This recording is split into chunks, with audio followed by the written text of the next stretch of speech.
How do Cook County, Illinois tax sales work? Well, there are two different kinds of tax sales. Today we're going to be talking about the general sale that's held all the time every year. We're not going to be talking about the scavenger sales, which I do in a separate video. We're not going to talk about those today. We're going to talk about the regular tax sale.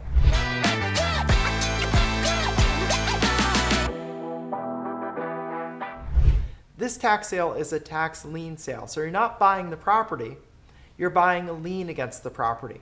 And most of the time, but not all the time, but most of the time, you're not going to get the property. So don't think of this as a property acquisition strategy. Think of it more as a way to get interest on money that you have to invest. So that's the first thing. In a tax lien sale, what they're really selling is a lien against the property that if the person doesn't pay, then you're going to get the property. But 96% of the time, they do pay and you won't get the property.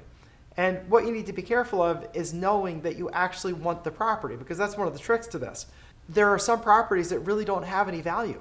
And I know that might seem odd, like how can a property have no value? Well, it can have no value if it's a neighborhood that's so bad that it would cost more to either fix up or build a property than the property would be worth. Or the neighborhood is so bad it's hard to even rent it out. And you can't afford to fix up a property or to put a property in to put into service. That's why in inner cities all across the country, you'll see some areas where it's just completely run down. It's falling apart houses.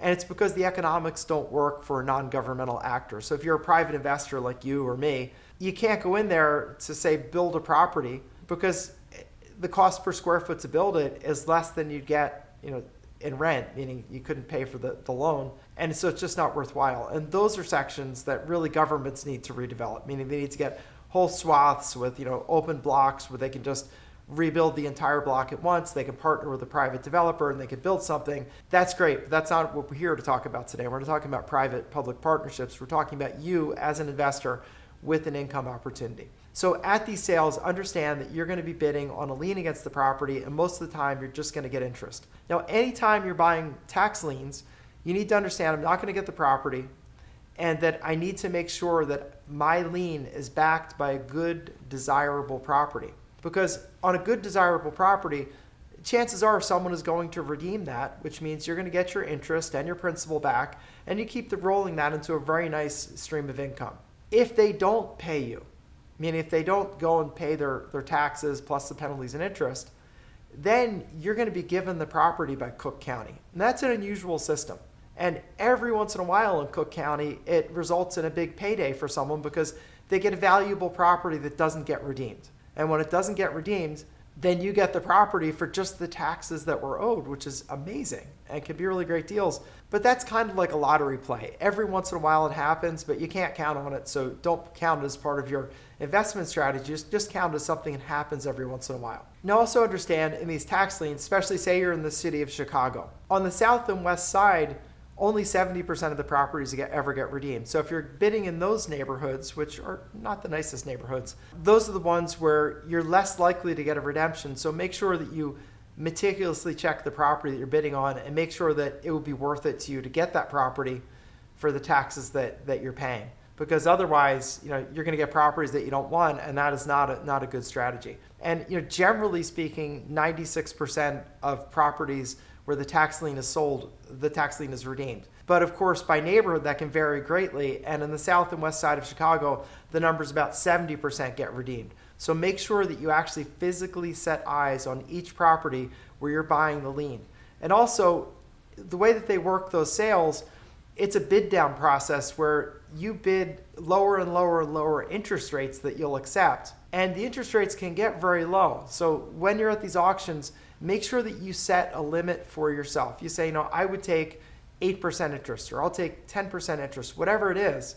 Make sure that you do that and you stick to it. One of the mistakes that I see people make at auctions all the time is they just get ego-based auction fever. Like, I'm going to get this. I'm not going to let that guy or that woman beat me.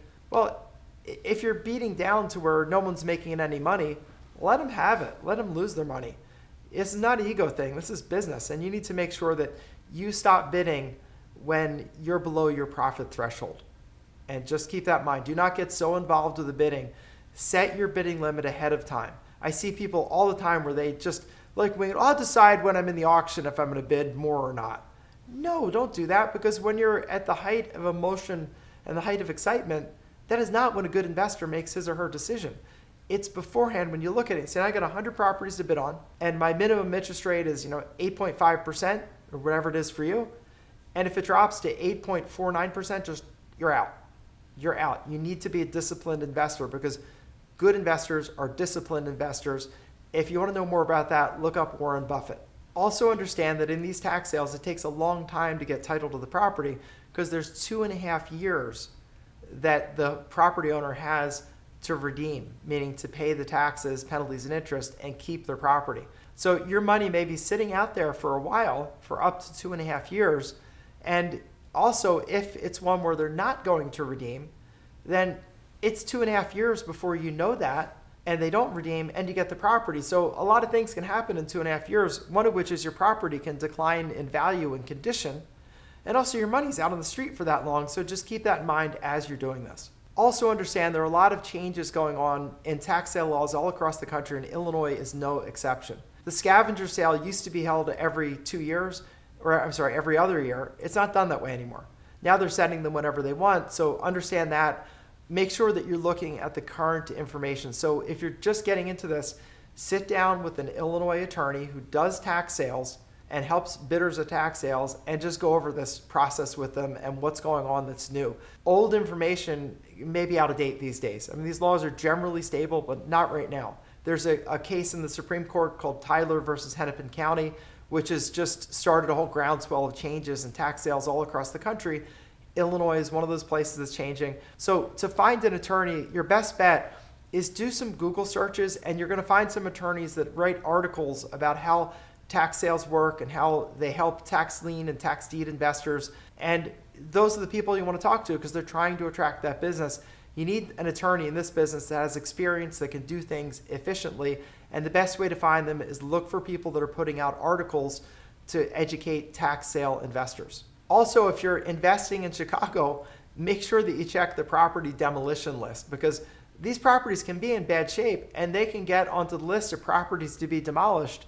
And you may own the lien on the property, but that's not going to stop them from demolishing the property. So make sure that you check that, because you may find that you have a vacant lot when you thought you had a house you could fix up, especially since there's a 2.5 year time period that someone has to redeem. That is a long time. And one last thing on this process, you are going to need an attorney to eventually get the deed to the property when they don't redeem. So when I said earlier, sit down with an attorney to understand this process, you're also interviewing people to help you to get the deed at the end. And you will need them. They're not terribly expensive, because this is work that's done on a big volume and scale, and it's very regularized. But make sure that you interview 1 or 2 or 3 attorneys. They sit down and really understand this process before you start bidding. The biggest things to understand are any liens that are going to survive. Do you have to pay taxes that come up after you take the lien on the property? Also, you need to put eyes on each property that you're going to bid on. You need someone to look at it, because again, your bid and your money is being backed by a property ultimately. That either they're going to redeem because they really want to keep that property, meaning the former owner, or that you're going to get and you actually want it.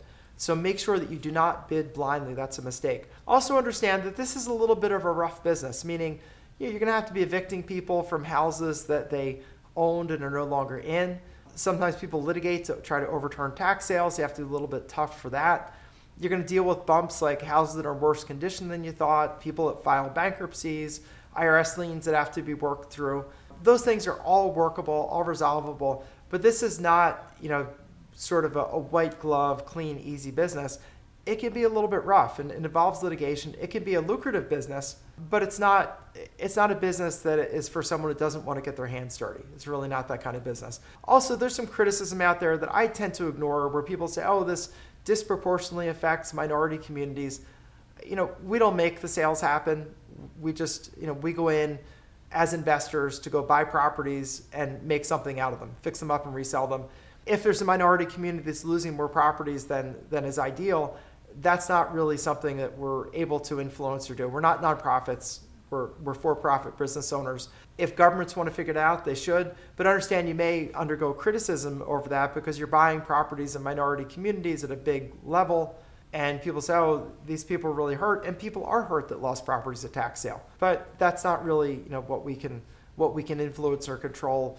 What we can do is buy properties, fix them up, make them nicer, make nice places for people to rent or to repurchase. That we can do. So just focus on that. But understand, this is not a white glove business. This is more of a street level business that has a little bit of mud wrestling in it. So just understand that. Good business.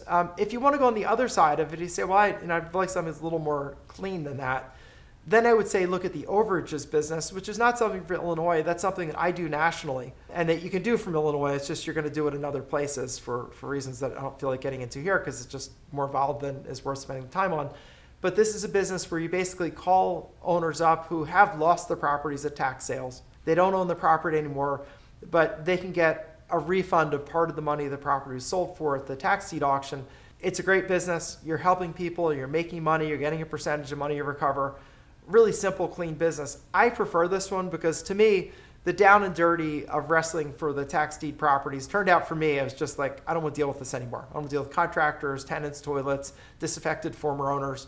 I just chose not to. So instead I moved over to the overages business, which is basically a financial business where I'm calling people up, letting them know there's money, asking if they'd like my help for a percentage of whatever we recover, if anything. Lots of people take us up on it. We make lots of money. I've taught people this business. It works nationally. There are literally tens of thousands of former property owners that need help, tens of thousands of profit opportunities. And I can show you that business. So the way to start that out, if you're curious and you want to know about this, is just click on the link below. There's an intro to the overages business. Spend 15 minutes with me. I'll give you the lowdown on this business. It is a really cool business where literally I make more money at auctions than people who buy, and I never buy properties at auctions anymore, but I'm making more money than any of them, which is really funny. And I'm never borrowing money to buy a property. I'm never dealing with a tenant, a toilet, a contractor, a disaffected former owner. I'm not dealing with any of that. Instead, I'm like Santa Claus that comes for checks to people that lost houses. I throw money around like Santa Claus. It's absolutely amazing. If that appeals to you, go check out that video. It's a really cool business. Again, click on the link below and I'll see you over at my intro to the overages video.